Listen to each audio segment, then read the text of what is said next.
Hello everyone, চলে এসেছি একটা নতুন রেসিপি নিয়ে। আজ বানাবো আমরা পাঁঠার মাংসের মেটে চচ্চড়ি। এর জন্য 250 গ্রাম মেটে নিয়ে নিয়েছি, যেটা ভালো করে ধুয়ে আমি তার মধ্যে ভিনিগার দিয়ে জলে 15 মিনিটের মতন ভিজিয়ে নেব।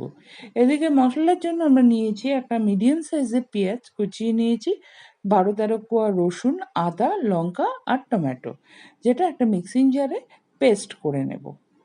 মশলাটা পেস্ট করার পর এর মধ্যে আমরা দেব আলু।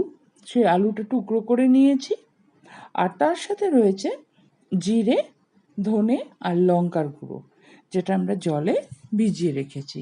আর এর সাথে আছে হলো কড়াইশুঁটি। এবার রান্নাটা শুরু করা যাক। আমরা প্রথমে গ্যাস অন করে কড়াইটা বসিয়ে দিয়েছি। তারপরে এর মধ্যে পরিমাণ মতন সাদা তেল নিয়ে নিয়েছি। সাদা তেলটা খুব ভালো করে গরম করে নিতে হবে।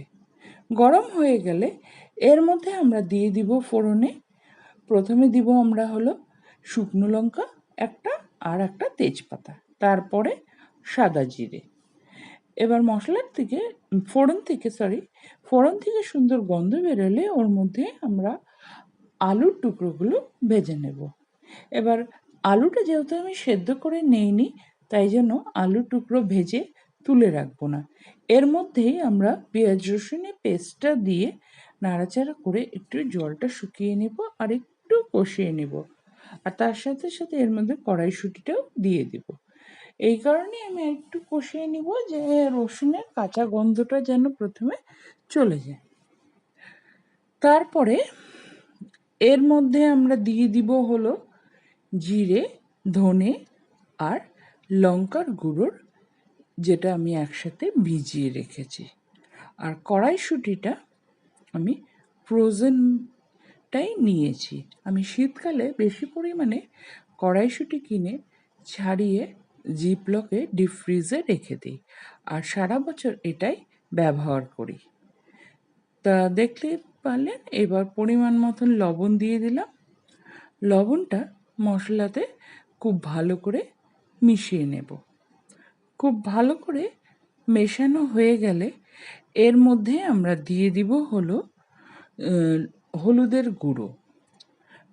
হলুদের গুঁড়োটা পরিমাণ মতন দিয়ে দিব, সেটাও ভালো করে মিশিয়ে নিতে হবে মশলার সাথে। এবার আমাদের মশলাটা একটু একটু কষানো হচ্ছে। এবার এর মধ্যে আমরা দিয়ে দিব হলো মেটের টুকরোগুলো, যেটা আমি ভিনিগারে ভিজিয়ে রেখেছিলাম, জলটা ঝরিয়ে নিয়েছি। মেটের টুকরোগুলো দিয়ে দিব, তারপরে মশলার সাথে খুব ভালো করে মিশিয়ে নেব। এবার গ্যাসের ফ্লেমটা হাই করে আমরা এটাকে ভালো করে কষাতে থাকবো। আমার এই মেটে চচ্চড়িটা বানাতে বানাতে ছোটোবেলার কথা মনে পড়ছে। শীতকালে আমার মা যখন মেটে চচ্চড়ি বানাতো, কী করতো, এর মধ্যে অনেক রকমের সবজি দিয়ে দিত। ফুলকপি, মটরশুঁটি, গাজর, ক্যাপসিকাম, বিনস।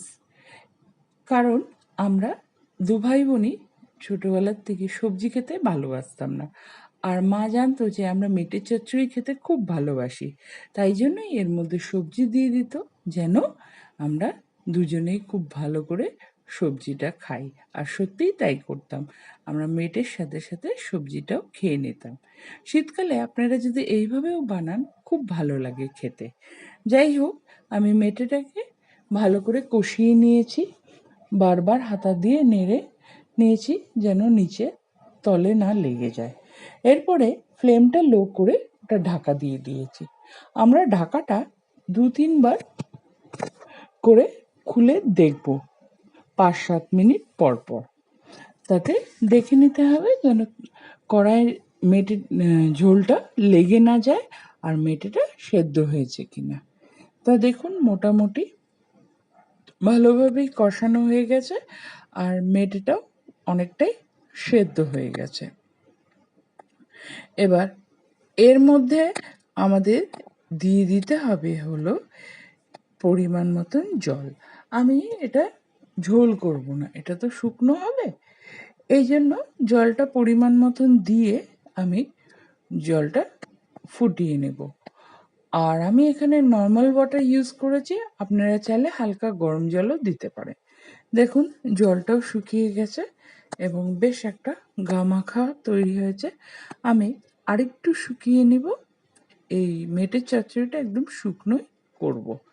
তা আমাদের রান্নাটা মোটামুটি হয়ে গেছে। লাস্টে আমি গরম মশলার গুঁড়ো আর সামান্য একটু ঘি দিয়ে দিয়েছি।